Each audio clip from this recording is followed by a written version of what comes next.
정성을 다하는 국민의 방송 KBS 주진우 라이브. 그냥 그렇다고요. 주진우 라이브 2부 시작했습니다. 지역에 따라 2부부터 함께 하시는 분들 계시다죠? 어서 오십시오. 함께 해주시고요. 1부가 궁금하시면 유튜브에서 주진우 라이브 검색하시면 1부 들으실 수 있습니다. 라디오 정보센터 다녀오겠습니다. 조진주 씨.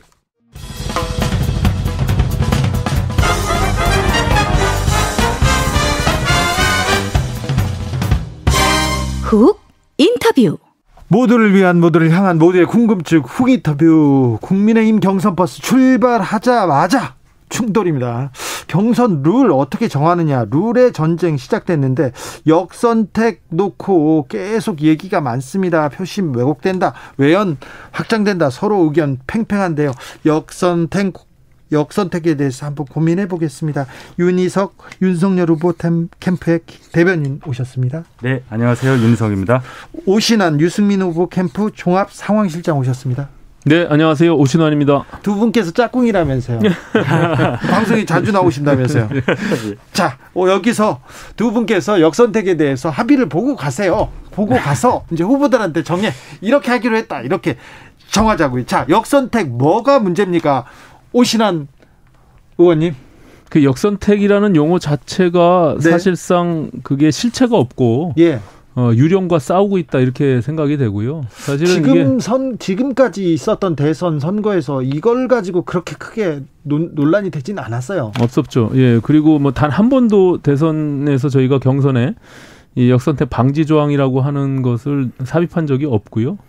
또 일단 당이 50%는 여론조사, 50%는 당원들의 투표로 결정되는 그 제도 취지가 당심과 민심을 반영을 같이 하자라는 취지거든요. 근데 거기서 역선택 방지 조항을 통해서 국민의힘 지지자만 뽑아내면 결국엔 당원들 100%의 의견을 따르게 되는, 그래서 결국엔 고립되고 다른 국민들은 전혀 배제하는 그런 저희로서는 이제 정권 교체를 포기하는 그런 해당 행위다 이렇게 보고 있습니다. 윤희석 의원님, 윤희석 의원입니다. 죄송합니다. 의원은 아니고요. 네. 지금은 대변인입니다. 네네. 윤 대변인께 여쭤봅니다. 지금 오신환 의원님 얘기가 일리가 있는데요?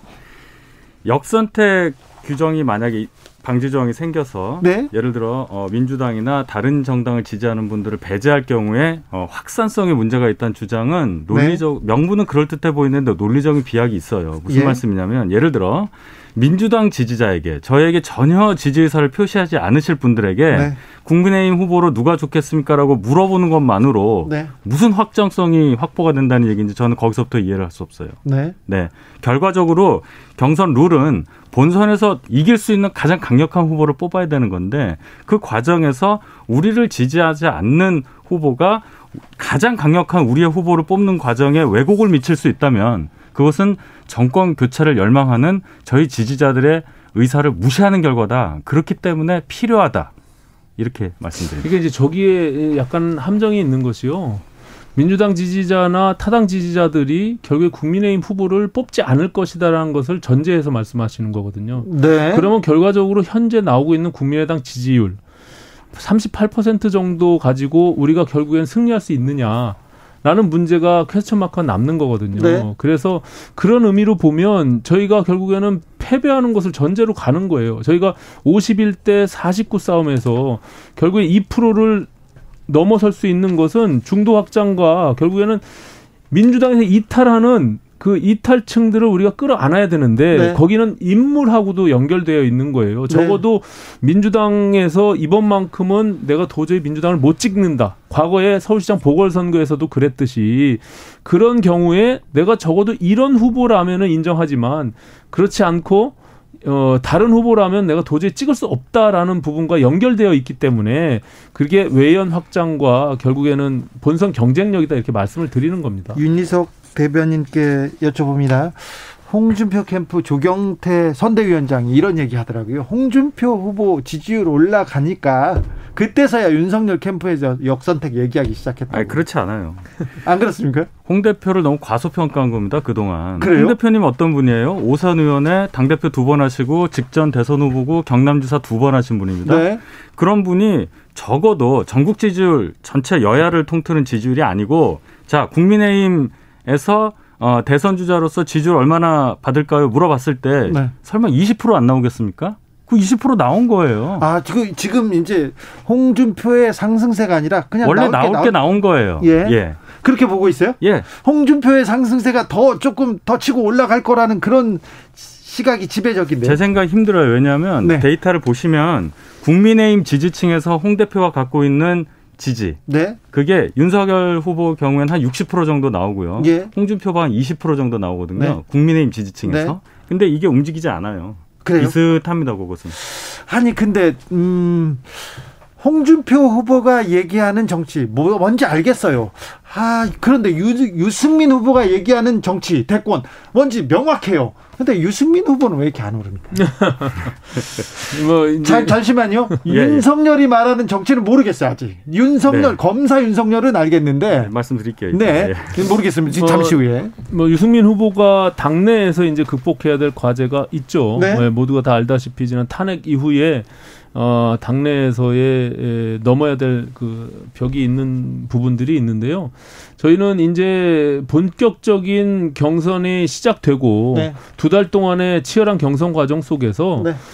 국민들이 당원들과 국민들이 우리 시대 문제가 무엇이고 다음에 대통령은 이런 문제를 어떻게 해결할 수 있을까라는 점에 들여다보는 시간이 반드시 온다. 그렇죠. 예, 그렇게 되면 네. 저는 유승민을 새롭게 볼 것이다 이렇게 봅니다. 예. 유승민을 새롭게 볼까요? 자, 윤석열의 정치에 대해서 들어봅시다. 윤석열 후보는 기존 정치인이 아니었기 때문에 네. 정책으로 지금 국민들께 노출이 된다거나 관심을 네. 받기는 어렵고 그것보다는 이 정권의 실정에 대해서 가장 강력하게 맞섰던 사람. 네. 가장 저항을 세게 했던 사람. 그래서 이 현실을 극복해 줄 수 있는 가장 대표주자 이런 투쟁성 이것이 하나의 의미로서 국민들께 부각되는 거고요. 그래서 부각돼가지고 지금 결론은 야권에서 1위 후보까지는 알겠어요. 네. 거기까지는 알았어요. 그래서 공정과 상식을 외치는데 공정 상식 외치는 것까지도 알겠어요. 네. 그래서 뭘 어떻게 하신대요?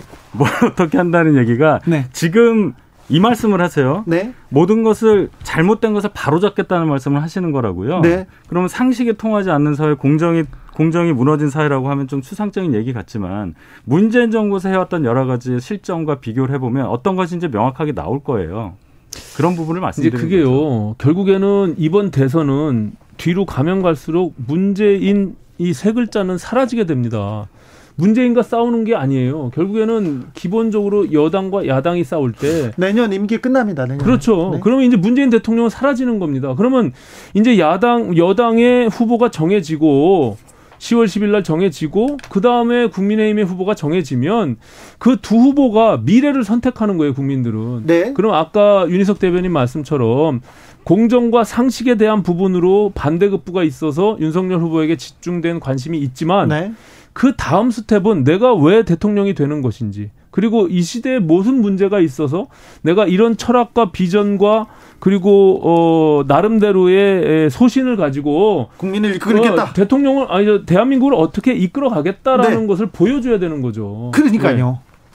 그 부분 좀 알려주세요. 제 생각은 그래요. 이분이 지금 나와서 말씀하신 게 이제 공약 처음 하나 발표했잖아요. 부동산 관련 네. 원가주택이라든지 점점 하나씩 보여드릴 텐데 지금 정책이라는 측면을 말씀하신 것 같아요. 유승민 후보는 특히 경제 정책에 관해서 많이 알고 계신다. 네, 전문가죠. 그렇게 돼 있으니까 전문가라고 돼 있으니까. 네. 근데 정책이라는 것이 결국 하다 보면 비슷해집니다. 저희도 정책할 수 있는 능력이 없어서가 아니라 이제 발표할 시간이 기존 정치인이 아니었기 때문에 네. 앞으로 발표할 시간이 있다는 것이지 부동산 정책만 봐도 유승민 후보가 내는 정책, 이재명 후보가 타당이지만 내는 정책 거의 비슷해요. 결국은 따지고 보면 정책이라는 것은. 그럼 여기서 차별화될 수 있는 것은 무엇이냐. 예. 이 사람이 갖는 후보자가 갖는 어떤 이미지, 후보자에 대한 국민적 기대가 어떤 면에서 보면은 감성적인 요소로도 작용을 해요. 제가 이 말씀 하나 더 드리면 네. 유승민 후보가 정치권에 데뷔한 지가 20년이 넘었어요. 예. 근데 지금 지지율이 죄송한 말씀이지만 그렇게 생각보다 높지 않다는 이제 얘기를 아까도 하셨지 않습니까? 네. 그렇다면은 왜 그런가를 생각을 해요. 왜 윤석열 후보는 정치 시작한 지 얼마 되지도 않은데 이런 지지를 갖고 있고 유승민 후보는 20몇 년 동안 경제 전문가로서 여러 직을 하고 국회의원도 여러 번 하셨는데 왜 이런 것이냐.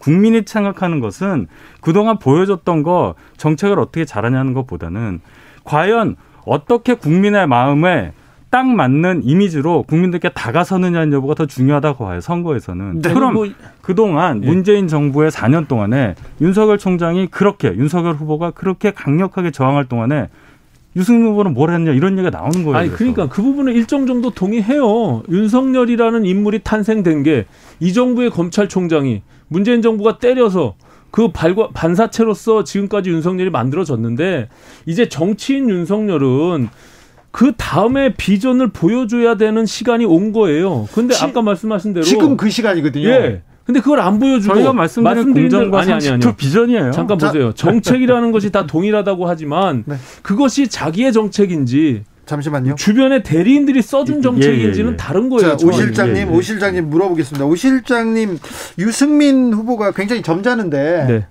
네. 정웅원 위원장 그럴 거면 윤 캠프 가라. 너무 조금 이 부분에 대해서는 경선 룰에 대해서는 너무 좀 격앙되어 계신 것 같아요. 뭐 그 정도가 양반으로 저희는 했다라고 생각하고요. 왜냐하면 이게 기존에 이미 경준위에서 2차례에 걸쳐서 그 논란 끝에 정해진 내용과 네.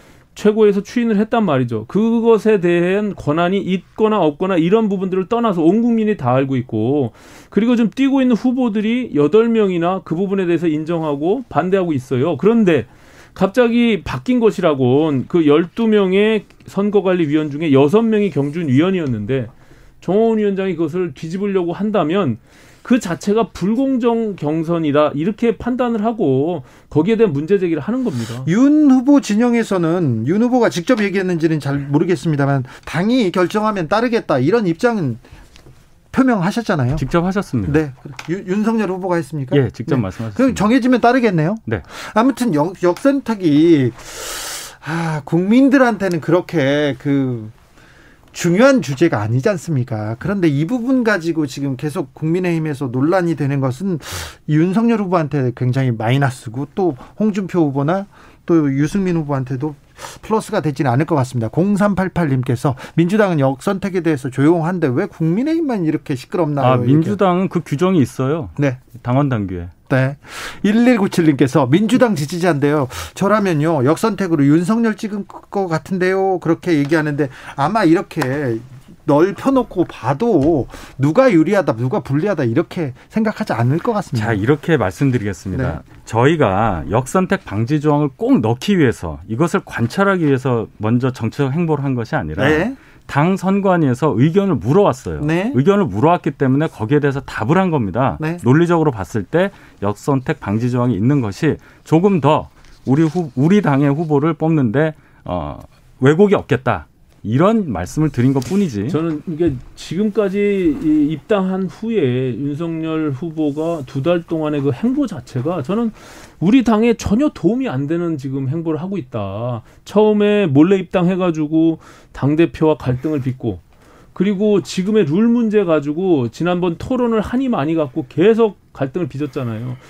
1위 주자로 달리고 있는 윤석열 후보가 왜 20, 30대 층의 지지를 받고 있는 그나마 처음으로 우리 당에게 관심을 가졌던 20, 30대들을 다 팽개치고 또 호남까지 버려가면서 왜 저렇게 계속 싸우고 있는지 저는 잘 이해가 안 돼요. 그리고 당을 포용하고 품어가면서 본인이 들어오기 전에 중도와 진보를 아우르는 압도적 승리를 하겠다고 했잖아요. 근데 들어오자마자 오른쪽으로 완전히 치우쳐서 저렇게 고립되는 정책을 유지하고 있는지 잘 이해가 안 됩니다. 윤희석 대변인.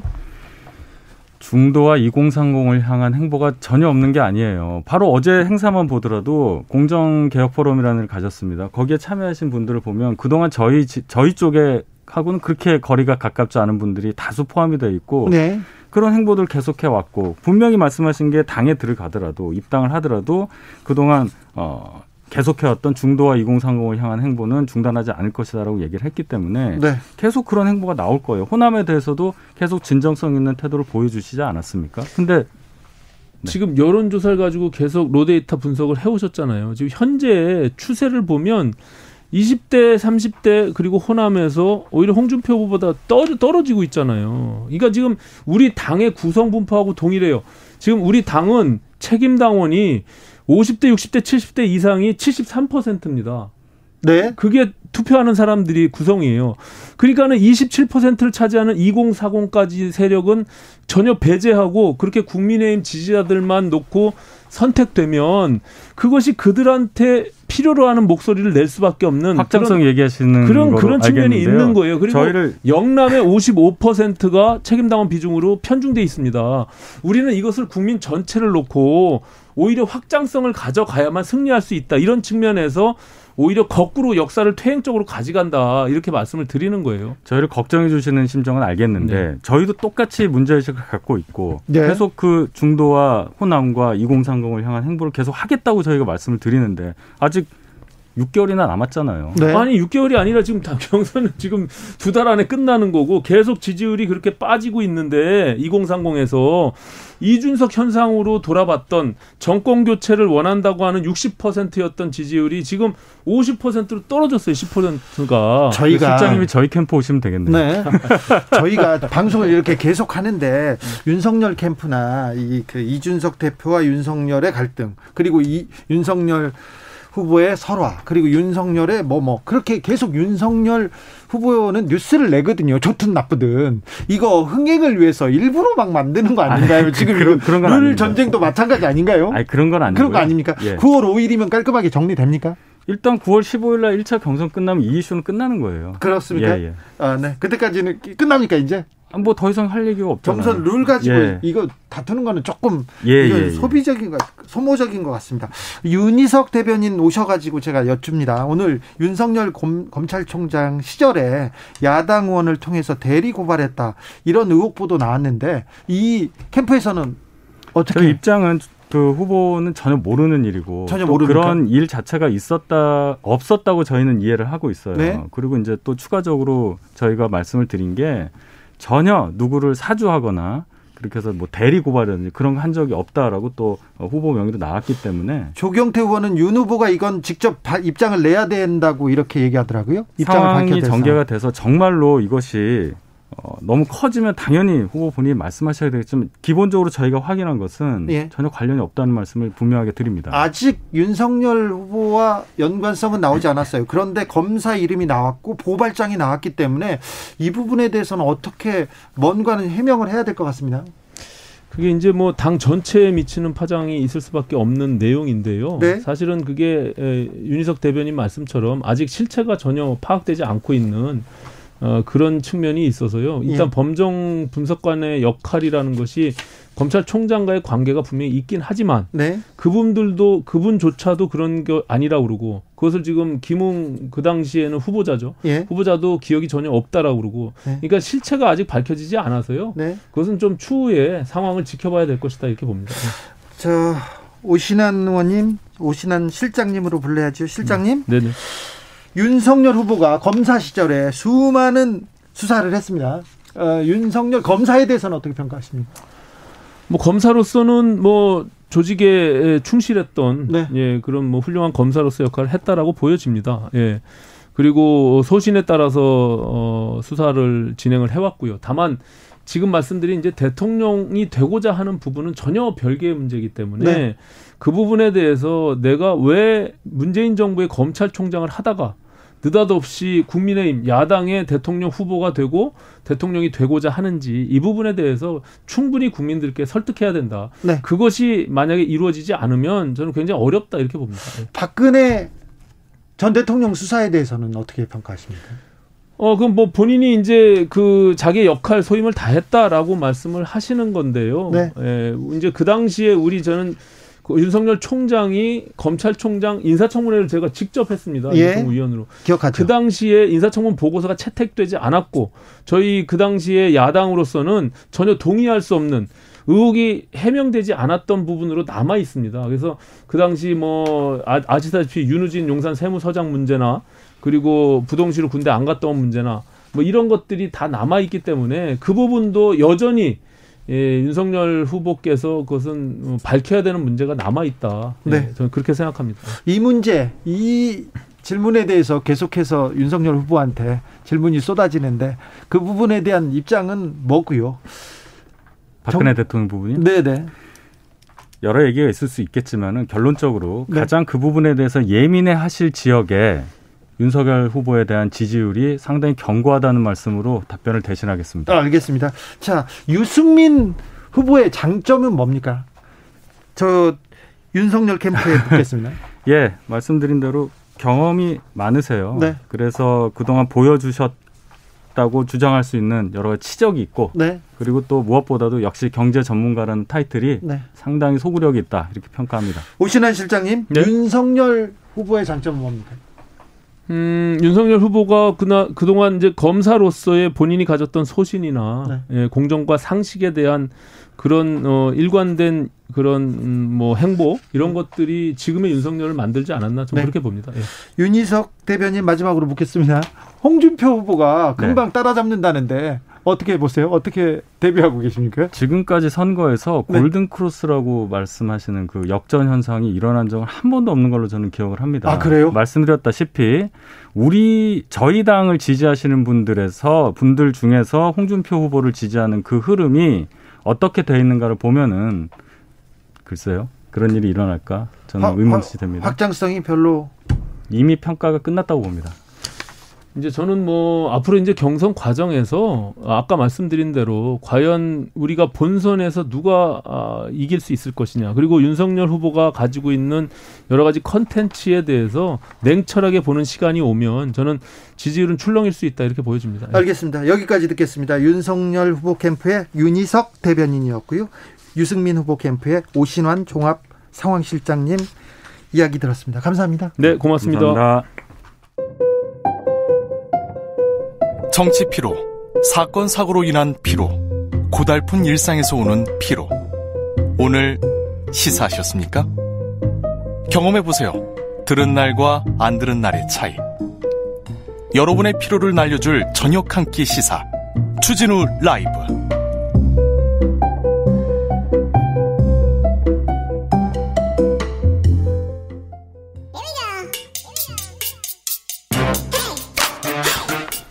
뉴스를 향한 진지한 고민, 기자들의 수다. 라이브 기자실을 찾은 오늘의 기자는 우리 경제선생입니다. 코인데스크 코리아 김병철 편집장, 어서 오세요. 네, 안녕하세요. 편집장님, 코인 시장 어떻습니까? 네, 시총 2위인 이더리움이 어제 하루 만에 10% 폭등을 좀 했는데요. 네. 그래서 오늘 430만 원 수준인데 다른 가상화폐도 올라갔습니까? 예, 전반적으로 뭐 좀 오르고 있는 그 상황이고요. 예. 이더리움 같은 경우는 지난 5월 달에 저희 폭락장이 있었잖아요. 네. 근데 지난 7월에 한 이더리움이 200만 원까지 내려갔다가 지금 꾸준히 올라서 430만 원 정도 됐습니다. 다시 올라가나요? 코인 거래소 시장은 어떻습니까? 지금 국내에도 뭐 한 60여 개 정도 거래소가 있는데 이번에 정리된다고 했잖아요, 가을에. 네, 9월 24일이 이제 신고를 앞두고 있어서 이제 곧 뭐 좀 정리가 될 건데요. 네. 이 중에 가장 눈에 띄는 건 아무래도 업비트입니다. 업비트가 1위 업체라고 했던가요? 네, 맞습니다. 이게 국내 코인 거래액의 80% 이상을 지금 업비트가 차지를 하고 있고요. 예. 오늘 오전에 제가 살펴보니까 지금 전 세계 거래소의 거래액을 보여주는 사이트가 있어요. 예. 거기에 이제 한 400여 개의 거래소들 이제 거래액이 나오는데 거기서도 세계 2위더라고요. 네. 그래서 세계 1위는 중국계 거래소인 바이낸스고요. 예.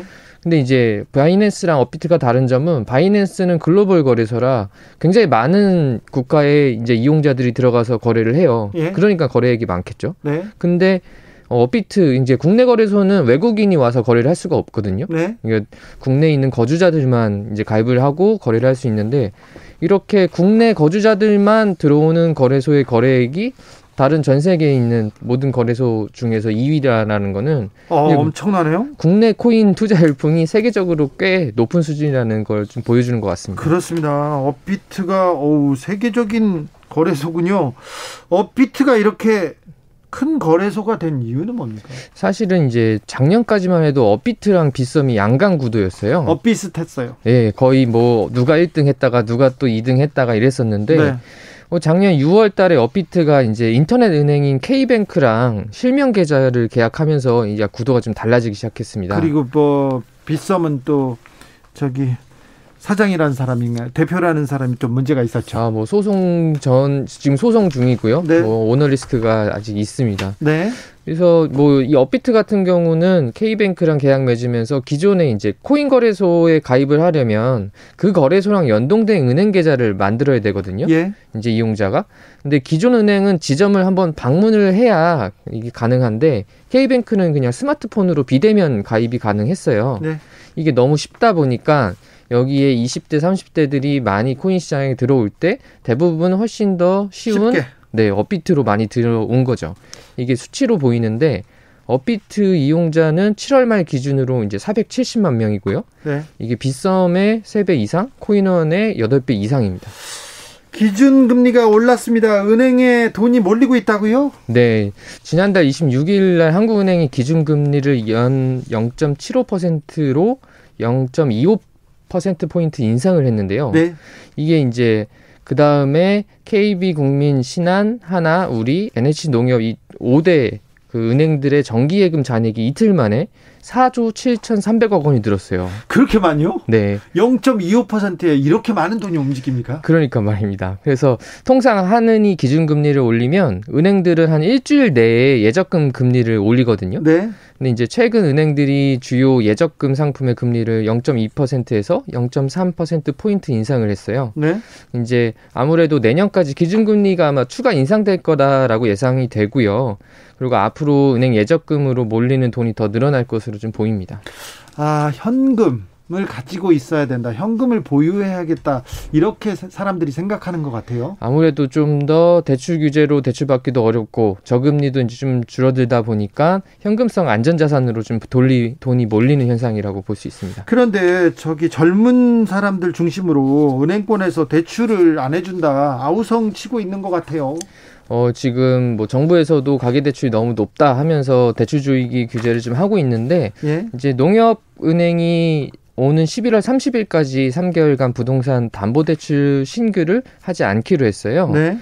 그리고 우리은행도 전세자금 대출 중에 우리 전세론 한도가 다 찼다면서 9월 말까지 중단하기로 했고요. SC제일은행도 일부 부동산 담보대출을 중단을 했습니다. 네. 이게 이제 아무래도 앞으로 계속 대출받기는 좀 쉽지 않을 것 같아요. 그래서 신용대출 한도도 연봉 이내로 축소하는 추세고요. 그리고 마이너스 통장 한도도 5천만 원으로 지금 은행들이 좀 줄이고 있습니다. 네.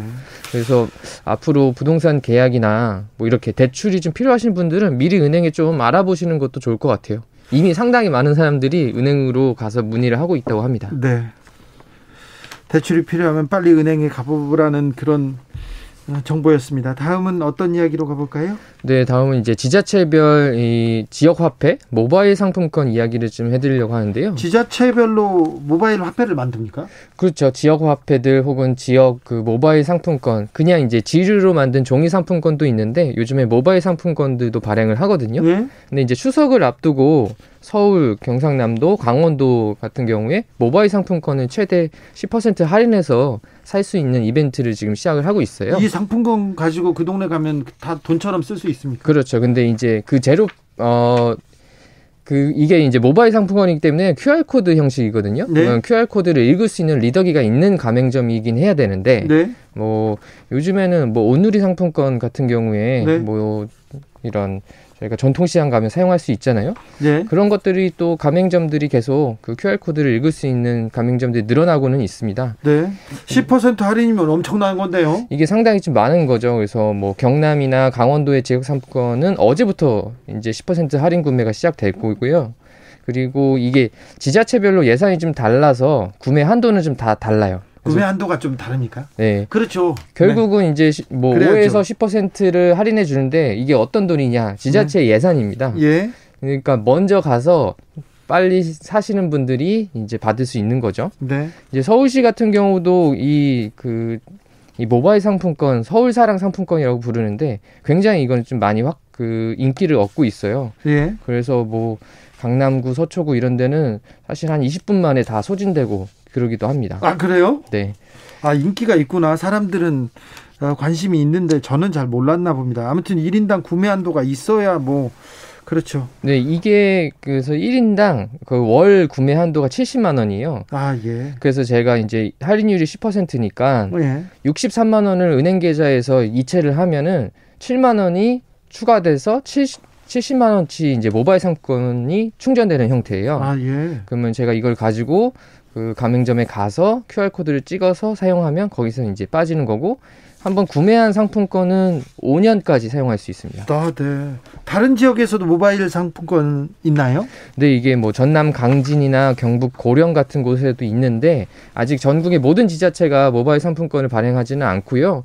이게 제가 말씀드리는 거는 비플 제로페이라는 스마트폰 애플리케이션을 다운받아가지고 거기서 은행 계좌 연동해서 구매하시면 되는데요. 일단 그 전에 내가 살고 있는 지역에 모바일 상품권이 있는지 먼저 인터넷으로 검색을 한번 해보시면 좋을 것 같습니다. 아, 네. 이런 또 세상이 있었어요. 네. 누군가는 10% 할인받아서 네. 사고 있습니다. 네. 몰랐어요, 저는. 네. 지역 상품권이 서울에 있다는 거를 제가 처음 알았습니다. 네. 좀 공부를 해야 되겠습니다. 자동차도 온라인으로 살 수 있다고요? 이거 외국 얘기 아닙니까? 아닙니다. 한국 이야기인데요. 한국 GM이 이제 지난달에 국내 완성차 업계 중에서 처음으로 이제 자동차 온라인 판매를 시작을 했습니다. 네. 이제 한국 GM의 첫 전기 SUV인 볼트 EUV라는 이제 모델인데요. 모든 그 판매 과정을 온라인에서 지금 하고 있어요. 현대차도 온라인에서 판다고 하는 것 같았는데요? 지금 현대차도 하고 있는데 사실 이거는 새로 선보이는 이제 1000cc급 경영 SUV 캐스퍼를 100% 온라인 판매를 하기로 결정을 했습니다. 근데 네. 이게 지금 논란은 있어요. 왜냐면은 네. 영업사원들이 앞으로 온라인 판매로만 해버리면 영업사원들의 네. 어떤 고용 불안정 이런 네. 부분들이 있기 때문에 노조에서 좀 반발을 하고 있고요. 예. 근데 이제 테슬라가 사실은 완전 온라인 판매를 하면서 네. 그런 어떤 추세들이 전 세계적으로 확대가 되고 있는데 국내에서는 아직 뭐 본격적으로 도입된 건 아닙니다. 실험적으로 한국 GM도 하고 있는 거고요. 앞으로 계속 이런 흐름은 계속 될 것 같아요. 그런 부분은 아무래도 뭐 저희가 보험 같은 경우도 영업사원들 분들 네. 뭐 조금씩 줄고 있고 다이렉트로 많이 보험 가입하잖아요. 네. 이런 부분들은 약간 비대면으로 조금씩 가는 추세는 있긴 확실히 있는 것 같습니다. 온라인 시대에 그렇게 바뀌긴 하는데 그러니까 또 차 영업사원들은 어떻게 될지 그것도 걱정이 되긴 하네요. 네, 맞습니다. 네. 지금까지 기자들의 수다 김병철 편집장한테 배웠습니다. 감사합니다. 네, 감사합니다. 교통정보센터 다녀오겠습니다. 공인혜 씨.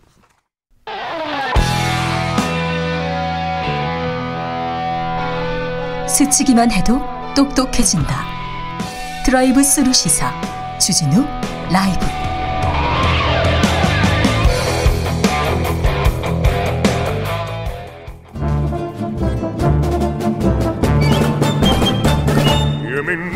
여기도 뉴스 저기도 뉴스 빡빡한 시사 뉴스 속에서 가슴이 답답할 때 뇌에 휴식을 드리는 시간입니다. 오늘도 맛있는 책을 만나보겠습니다. 책의 맛. 김갑수 평론가 어서 오세요. 네, 안녕하세요. 정선태 국민대학교 한국어문학부 교수님 어서 오세요. 네, 안녕하세요. 9월입니다. 가을이 왔습니다. 가을 한가운데로 이렇게 지나가고 있는 것 같습니다. 그런데 오늘은요 조금 책 제목이 일단 가을 좀 무서워요. 당신이 나를 죽창으로 찔러 죽이기 전에입니다. 원래 책 제목이 이렇게 무서웠는지. 네. 어떤 책입니까? 맞습니다. 마침 9월 1일 일이 무슨 날인지 혹시 아실지 모르겠는데 네. 1923년 9월 1일에 관동 대지진이라고 우리는 알고 있죠. 네. 관동 대지진이 있었던 날입니다. 네. 그 이후 이 혼란을 돌리기 위해서 이 조선인들이 우물에 독을 타서 네. 일본인들을 죽이고 있다라는 그 유언비어를 퍼뜨리죠. 그래서 함께 살아가던 그 조선인들을 일본인들이 수많은 죽창으로 찔러 죽이고 네. 하잖아요. 거기에서 따온 말입니다. 당신이 나를 죽창으로 죽이기 전에 이 원 제목입니다. 원 제목이 이랬습니다. 네, 네. 그러니까 오늘 소개해드린 책은 일단 네. 소설이고요. 예. 소설의 작가는 이용덕이라는 제일동포 작가고요. 그다음에 네. 이 책은 일본에서 부여하는 굉장히 무지하게 많은 상을 타서 그 띠지의 상 제목이 쫙 적혀 있는 소위 네. 문제작이고요. 예.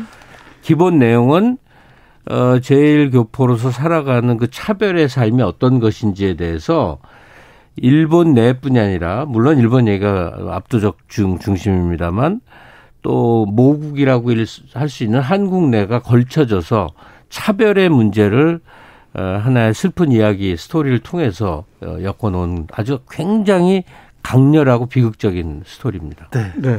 배경은 일본, 우리도 마찬가지겠지만 가까운 미래입니다. 가까운 미래 일본의 극우 배회 세력이 이제 권력을 장악한 시점이에요. 네. 그 시점에 한국인 여성이 일본인들에게 혐한주의자들에게 살해를 당합니다.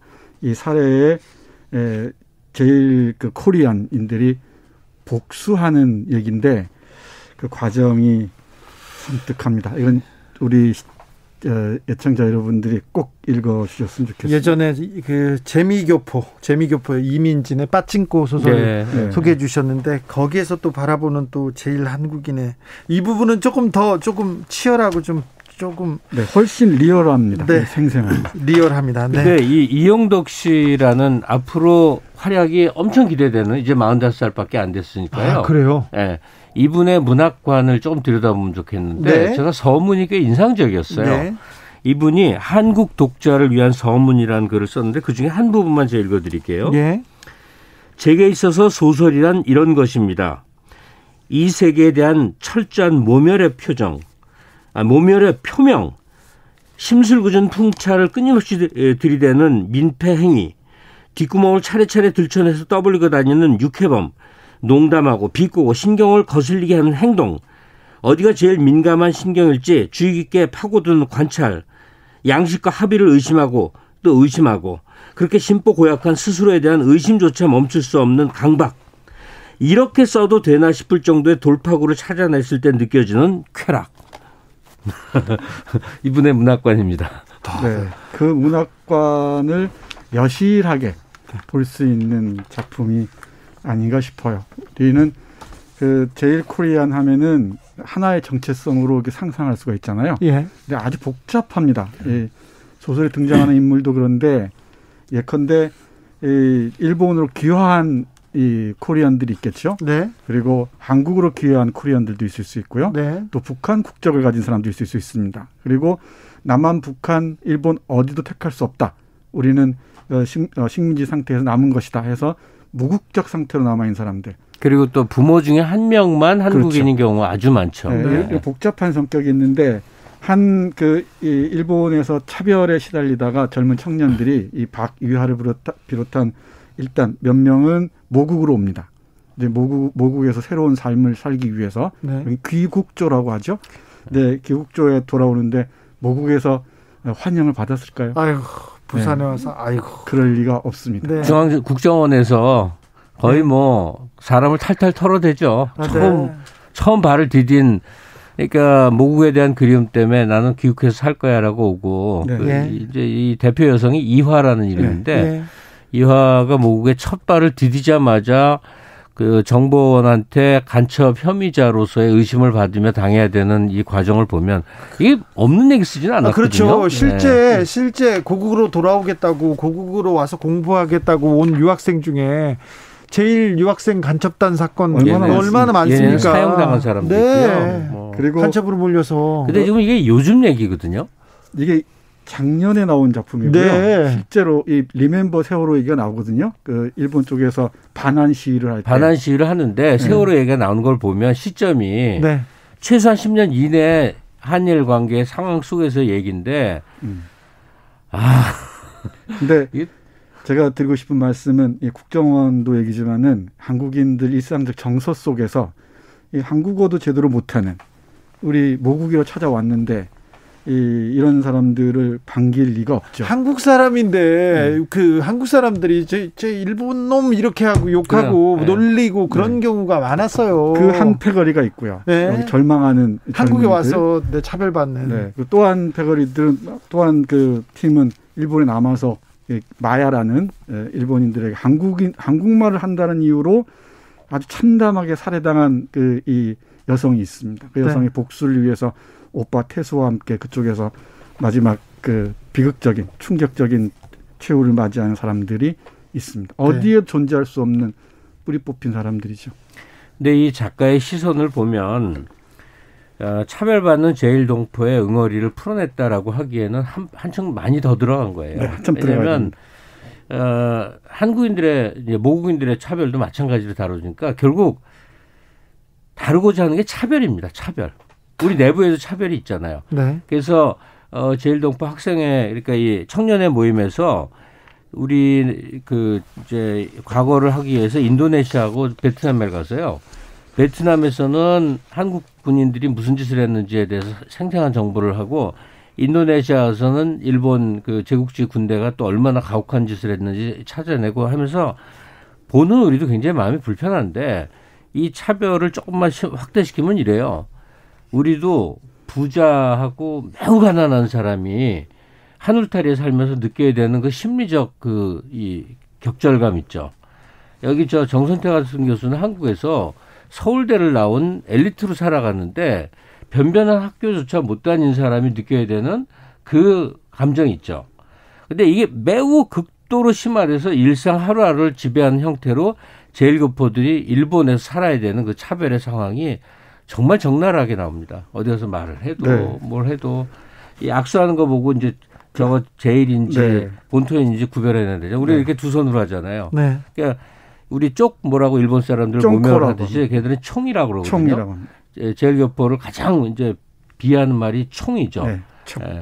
중국 사람들은 또 우리 한국 사람 비하는 말이 뭐 있죠? 있는데 몽둥이라는 뜻인데 머저리 바보 이런 있는데 뜻인데요. 생각이 안 난다.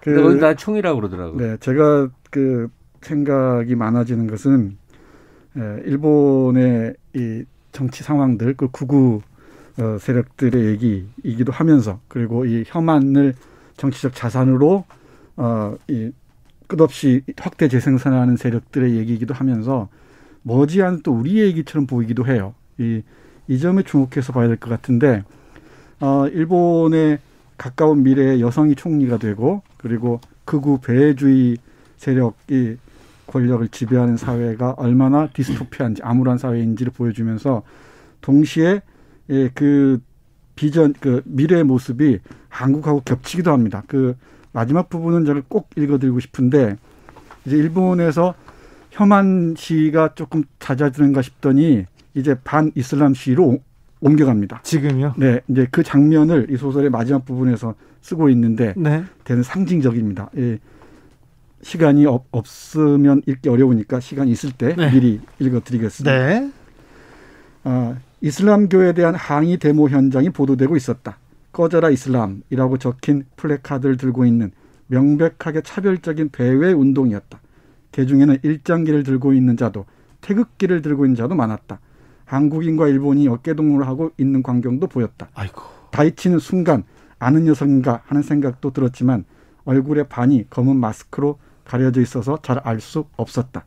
행렬 중앙에서 태극기와 일장기를 양손에 들고 있는 머리카락을 빨간색과 파란색으로 물들여 가운데 가르마를 탄 마스크 남자가 곱비 풀린 듯한 큰 소리로 리듬까지 붙여서 이슬람 꺼져라, 이슬람 반일, 이슬람 꺼져라, 이슬람 반한이라고 외치고 있었다.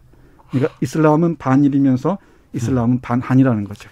그러니까 이 극우라는 거는 끊임없이 증오의 대상을 찾아내서 그걸 자양으로 먹고 사는 거예요. 아니 그러니까요. 그 프랜카드 걸었었는데 좋은 한국인도 나쁜 한국인들도 다 죽이자. 다 죽여라. 그런 프랜카드를 거는 그 극우들. 근데 그 프랜카드는 소설 속의 장면이 아니라 실제 일본에서 그렇죠. 붙는 프랜카드의 문구입니다. 한국인 다 한국이라고 안 해요. 또 걔네들은. 한국인은 그나마 대접한다 안 하고 다 조선인이라고 그러는데 조선인 잡아 죽여라를 외치고 플랜카드로 써붙이고 그다음에 거기에 부안해동에서 먹고 사는 한국인 출신들. 여기 일본의 당의 그 집회에 나오는 게 나오는데 저희 열등하고 더러운 핏줄을 가진 조선인 신분으로서 대일본 제국이 이렇게 거두어져서 너무 감사하고 뭐 쭉 나오는 거 보면 피가 거꾸로 솟는데 네. 실제 그렇게 먹고 사는 사람들이 많이 존재하는 거예요. 우리나라 땅에도 현재 있잖아요. 그렇지. 열등한 조선인이 우리 한국이 일본 덕분에 이렇게 먹고 사는데 그 감사함을 모르다니 뭐 이런 내용이 여기도 나오고 실제로 우리가 현실에서 못 껴가지 않습니까? 그리고 많은 대중들이 이 익명에 숨어서 넷윅 이런 많이 들어보셨어요? 댓글에 많이 나와요. 네, 넷윅이나 제트크 이런데 천황폐하 만세 맨날 써주는 네, 사람들이 그 있고. 사람들은 우리 그 시민들의 연대보다 훨씬 강고하게 어떤 연대끈이 있는 것 같아요. 그 극우 세력들끼리에 예를 들면 그 일본 신당 일본에 일본을 사랑하는지 물어라는 게 이 당 이름이에요. 이 소설 안에 나오는 네, 당이에요. 당 이름인데 네. 그 총재가 연설하는 거 잠깐 들려드릴게요. 금방 김 선생이 말씀하신 건데 유전자 레벨부터 열등한 저희 조선민족을 지금까지도 잘도 참아주셨습니다. 그야말로 아시아의 영웅, 아시아의 지배자 계급이어야 할 야마토 민족 여러분이 조선 기여한 조선이 얘기하는 거예요. 이렇게 어떻게 우리들 열등종자의 부당한 내정 간섭, 부당한 권리 주장, 부당한 역사 왜곡을 참아오셨는지 오히려 이상할 정도입니다. 그렇습니다. 저희처럼 노예가 어울리는 게으름뱅이 민족 따위는 보십시오. 독립을 손에 넣은 순간 아시다시피 한국전쟁이라는 내전의 우를 범하여 꼴좋게도 분열해서 한쪽에는 범죄국가가 만들어지고 다른 한쪽에는 역시 범죄국가가 만들어졌습니다. 그래서 많이 들은 얘기죠. 네. 비올라님께서 일본의 극우는 한국을 증오하는데 우리나라 극우들은 일본을 숭배해요. 이런 극우를 또 따라가는 행태를 보여요. 그리고 우리나라의 극우들이 하는 주장은요.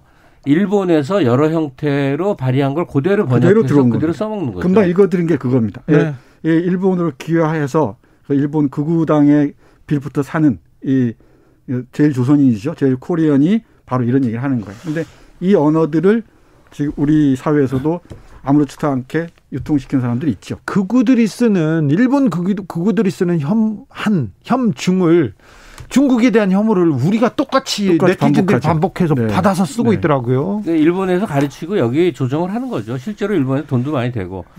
근데 이제 하나 더 생각해야 될 건요. 언젠가는 우리가 전쟁하지 않고 일본 사람과도 중국 사람들과도 대등하게 좀 살았으면 좋겠어요. 지금 또 그렇게 가는 길인 것도 같고. 그러면 평범한 일본 사람들이 어떻게 한국을 인식하는지에 대해서 우리가 좀 이해를 가질 필요가 있는데요. 정말로 어린 시절부터 이 제1조선인을 포함해서 한국인이 얼마나 열등하고 나쁜지에 대해서 겹겹이 층층이 교육돼 있고 돼 있어서 그냥 아무 생각 없는 보통의 일본 사람들이 그렇습니다. 한국인을 멸시하고 조롱하는 게 일상화돼 있다는 그게 사실이에요. 자연스럽다는 거죠. 네, 그래서 싸움이 어떻게 될 수가 없어요. 하나에서 열까지 다 그렇게 돼 있으니까 그래서 일본인들은 우리에 대해서 이렇게 교육받고 성장해서 이렇게 인식하고 있구나를 우리가 먼저 이해하는 게 필요합니다. 그래서 이 소설의 핵심이 바로 그 대중들의 의식을 지배하고 있는 걸 어떻게 할 것인가 충격을 주고자 하는데 그 충격요법이 이 소설의 충격적이네. 마지막입니다. 그러니까 이 부분은 여러분들에게 맡기겠습니다. 독자 여러분에게 맡기고 이게 과연 성공할지 또 보셔야 되는데 성공으로 가면 좋은 소설이 아니겠죠. 근데 이 이용독 씨가 약간 그 생각을 진술하는 형태로 많이 쓰는 사람이었어요. 평소에 요즘 유행하는 가볍게 쫙 줄거리 좀 흘러가는 것보다는 조금 힘듭니다. 이게 굉장히 심각한 소설이에요. 그러니까. 7109님 지난주 소개한 책도 읽고 일주일 걸렸어요. 소설에서 빠져나오는데 너무 감동적이고 먹먹했는데 힘들었다고 합니다. 그런데 5분의 책은 더 오래 걸릴 듯합니다. 네, 그럴 것 같습니다. 그런데요, 두 분 선생님한테 좀 물어보고 싶은 게 있어요. 철학자 김영석 그 철학자 있지 않습니까? 101세 철학자가 향후 아시아의 50년 일본의 선택에 결정될 것 이런 얘기를 산케이 신문하고 인터뷰에서 했더라고요. 극우 신문에. 이걸 어떻게 받아들여야 됩니까? 근데 뇌리에 일본을 숭배하는 것이 꽉 들어찬 사람들은 어떻게 할 수가 없더라고요. 빠져나오기 힘듭니다. 네, 김영석 선생은 지금 뭐 연세 때문에 그런지는 모르지만 그분의 뇌리에 일본은 우리보다 너무너무 우월한 스승이자 주인의 국가 뭐 이런 배경이 깔려 있으니까 자연스럽게 얘기하시는 것 같아요. 네, 이 변화를 뭐 인식하지 못하는지는 모르겠는데 글쎄요. 이 앞으로 아시아의 50년은 일본이 결정한다라고 얘기하면서 한국이 걱정이다라고 얘기하고 또 뭐 본격적인 정치적 뭐 발언도 했던데 산케이 신문이 그런 인터뷰를 해서 대서특필을 하는 이유가 무엇인지도 그렇죠. 거꾸로 읽어야죠. 아니, 지식인이라면 알아야죠. 아니, 그리고 왜 우익에 일본의 우익에 놀이개가 됩니까? 일본 우익 이건 정규 신문에도 나온 건데 문재인 대통령은 기본적으로 좌익이고 공산주의자여서 북한과 중국과 더불어서 뭐 어쩌고 그 특유의 논리 있잖아요.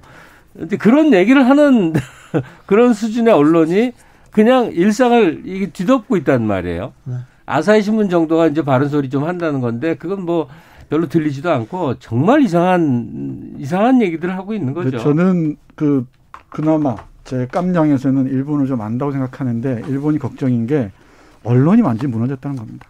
그리고 일본 뭐 최근에 못 갔지만 일본 갈 때마다 체감하는 게 대중을 대상으로 언론이 그야말로 유치하게 일데가 없어요. 이렇게 퇴행적일 수가 없습니다. 근데 그 상황에서 이런 그 유일한 영양분이라고 있다면 이게 혐오입니다. 혐오. 그러니까요. 혐오 차별을 먹고 살아요. 이 걱정이죠. 이게 걱정인데 이게 그대로 한국으로 대중들의 뇌리 속에 유입된다는 것. 이게 또 더 걱정이기도 합니다. 근데 이 소설은 일본 얘기처럼 보이지만은 한국의 얘기이기도 하다는 것. 꼭 책 읽으시는 분들이 염두에 두셨으면 좋겠다는 생각입니다. 혐오, 차별로 이렇게 먹고 사는 사람들이 많아지는 것 보면 진짜 우리도 좀 섬뜩하기까지 합니다. 예. 그리고 이건 뭐 세상이 다 아는 얘기지만 최근에 지금의 일본은 여러모로 잃어버린 30년 이후에 쇠퇴하는 나라이기 때문에 그 불만과 그 좌절감을 어딘가는 쏟아내야 되는데 그게 이제 제일 조선인 그리고 심지어 나아가서 한국에 대해서 말도 안 되는 주장이지만 마구 쏟아내서 내부를 안정시키는 역할이 되죠. 오늘 함께 읽은 책은 당신이 나를 죽창으로 찔러 죽이기 전에였습니다. 이용덕 작가의 작품이었습니다. 오늘도 감사했습니다. 김갑수, 정선태 두 선생님 감사합니다. 고맙습니다. 오늘 돌발 퀴즈의 정답은 강산이었습니다. 강산. 아름다운 강산이었습니다. 저는 내일 오후 5시 5분에 돌아오겠습니다. 지금까지 주진우였습니다.